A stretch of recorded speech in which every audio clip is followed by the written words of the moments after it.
नमस्कार दोस्तों, आज की कहानी किसी डरावने भूत की नहीं है, न ही किसी आत्मा या श्राप की। आज की कहानी एक ऐसे इंसान की है जो जिंदा लोगों को खिलौनों की तरह इस्तेमाल करता है। ये कहानी हमें धीरे धीरे यह एहसास दिलाती है कि इंसान जब अपनी इंसानियत खो देता है तो वह किसी भी राक्षस से ज्यादा खतरनाक बन जाता है।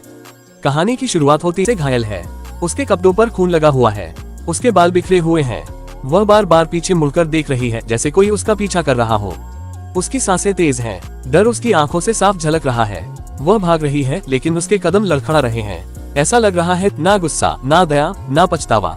लड़की चीखने की कोशिश करती है लेकिन उसकी आवाज जंगल के सन्नाटे में कहीं खो जाती है। कुछ ही पलों में सब खत्म हो जाता है। कैमरा धीरे धीरे ऊपर उठता है और अंधेरा छा जाता है। यहीं से फिल्म हमें ये बता देती है कि यह कहानी बचाव की नहीं बल्कि शिकार बनने की है। इसके सुबह का समय है, शहर की सड़कों पर भीड़ है, लोग अपने अपने काम में लगे हुए हैं। यहाँ सब कुछ सामान्य लगता है। इसी शहर में हमारी मुलाकात होती है कुछ युवतियों से। ये लड़कियां अलग अलग जगहों से आई हैं, अलग अलग सपने हैं उनके, लेकिन सभी के जीवन में एक चीज कॉमन है, संघर्ष। कोई मॉडल बनना चाहती है, कोई डांसर है जो बड़े स्टेज पर जाना चाहती है, तो कोई ऐसी भी है जिसे बस पैसों की सख्त जरूरत है। उनकी जिंदगी आसान नहीं है और शायद इसी वजह से जब उन्हें एक जॉब ऑफर मिलता है तो वे ज्यादा सवाल नहीं करती।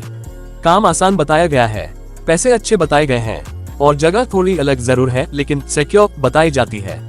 लड़कियां आपस में बात करती हैं, कोई एक्साइटेड है, कोई नर्वस है, लेकिन किसी को भी इस बात का अंदाजा नहीं है कि वे किस रास्ते पर चल पड़ी हैं। धीरे धीरे सभी लड़कियां बताई गई लोकेशन की तरफ निकलती हैं। जैसे जैसे शहर पीछे छूटता जाता है वैसे वैसे रास्ते सुनसान होते जाते हैं। जब वे उस जगह पर पहुंचती हैं तो वह जगह वैसी नहीं होती जैसी उन्होंने सोची थी। एक पुरानी बिल्डिंग, चारों तरफ सन्नाटा। अचानक सब कुछ बदल जाता है। तेज आवाज, लाइट चली जाती है और फिर अंधेरा। जब लड़कियों को होश आता है तो उनकी दुनिया पूरी तरह बदल चुकी होती है। उनके हाथ बंधे हुए हैं, पैर जंजीरों से जकड़े, उनकी बदबू है। कुछ लड़कियां रोने लगती हैं, मतलब है कुछ और जिंदा रहना, और हारने का मतलब मौत। लड़कियां अब समझ चुकी हैं कि यह जगह कोई इंटरव्यू साइट नहीं बल्कि उनकी जिंदगी की सबसे खतरनाक जेल है। दरवाजा बंद होता है, अंधेरा फैलता है और डर पूरी तरह जन्म ले चुका होता है। कमरे में सन्नाटा छा जाता है। दरवाजा बंद हो, यह कोई मजाक नहीं था। कुछ लड़कियां अभी उम्मीद लगाए बैठी हैं कि शायद ये सब डराने के लिए किया गया हो। शायद थोड़ी देर में कोई आएगा और बताएगा कि यह सिर्फ एक टेस्ट था। लेकिन उम्मीद धीरे धीरे दम तोड़ने लगती है। समय बीतता है। अंधेरे में बैठी लड़कियों की सांसें और दिल की धड़कनें अब और तेज हो चुकी हैं। तभी अचानक छत पर लगे एक पुराने स्पीकर से आवाज आती है। वही आवाज, तभी हैवक की आवाज गूंजती है, रन। कुछ सेकंड तक कोई भी हिलता नहीं है। डर इतना गहरा है कि पैर जमीन से चिपक गए हैं। लेकिन तभी एक लड़की घबराकर बाहर की तरफ दौड़ पड़ती है। उसके पीछे पीछे बाकी लड़कियां भी निकल जाती हैं। अब सब कुछ अव्यवस्थित है। कोई दाएं भाग रही है, कोई बाएं, कोई सीढ़ियों से नीचे जा रही है तो कोई ऊपर। चारों तरफ अंधेरा है, टूटे हुए फर्श, लोहे के खंभे और शायद बाकी सबसे दूर रहकर वह बच सकती है। वो उसकी सांसें फूलने लगती हैं, कांटे उसके पैरों में चुभते हैं, लेकिन वह रुकती नहीं है। उसे लगता है कि अब वह सुरक्षित है। अचानक पीछे से एक आवाज आती है, धीमी भारी कदमों की। लड़की पलटकर देखती है और उसी पल उसका दिल बैठ जाता है। हैवक वहीं खड़ा है, जैसे वह पहले से जानता हो कि वह लड़की यही आएगी। वह भागने की कोशिश करती है लेकिन डर उसके शरीर को जकड़ लेता है। हैवक धीरे धीरे उसकी तरफ बढ़ता है। वह चीखती है, गिड़गिड़ाती है, लेकिन जंगल किसी की नहीं सुनता। कुछ ही पलों में पहला शिकार खत्म हो जाता है। उधर फैक्ट्री के अंदर बाकी लड़कियां छुपी हुई हैं। किसी को नहीं पता कि पहली लड़की का क्या हुआ, लेकिन सभी को अंदाजा है कि कुछ बहुत बुरा हो चुका है। अब डर और भी गहरा हो गया है। कुछ लड़कियां आपस में बहस करने लगती हैं। देर में वह वहां पहुंच जाता है। यह मौत पहली से भी ज्यादा बेरहम होती है। फिल्म अब साफ दिखाने लगती है कि यह सिर्फ मर्डर नहीं है, यह एक मानसिक खेल है। हैवक चाहता है कि बाकी लड़कियां हर चीख सुने, हर डर महसूस करें। वह चाहता है कि वे मरने से पहले पूरी तरह टूट जाएं। समय बीतता जाता है, एक एक करके लड़कियां कम होती जाती हैं। हर मौत के साथ डर और गहरा होता जाता है।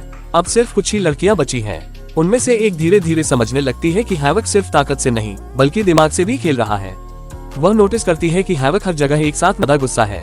वह लड़की जानबूझकर आवाज करती है, एक छोटी सी आवाज, लेकिन काफी है। हैवक उसे सुन लेता है। वह उस आवाज की तरफ बढ़ता है, पूरी तरह आश्वस्त कि यह उसका आखिरी शिकार होगा। लेकिन इस बार कुछ अलग होता है। जैसे ही हैवक पास आता है, लड़की उस पर हमला करती है।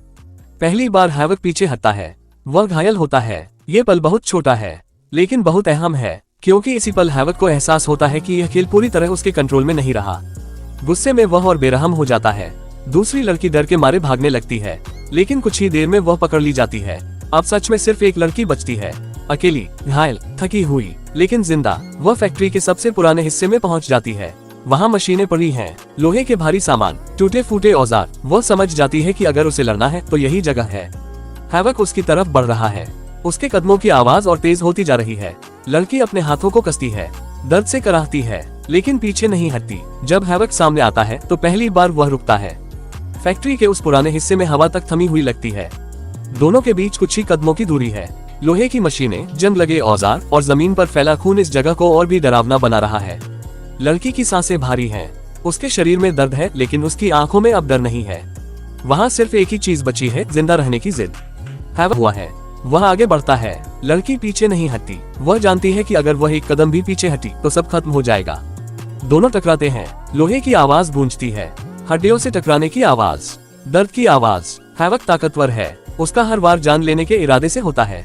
लड़की गिर जाती है। कुछ पलों के लिए सब कुछ ढूंढ दीजिए और कमेंट्स में बताइए कि अगली कहानी किस अंधेरे कोने से लानी है। तब तक के लिए खुद का ख्याल रखिए, क्योंकि 26 में तो दुनिया खत्म है। दुनिया हाँ।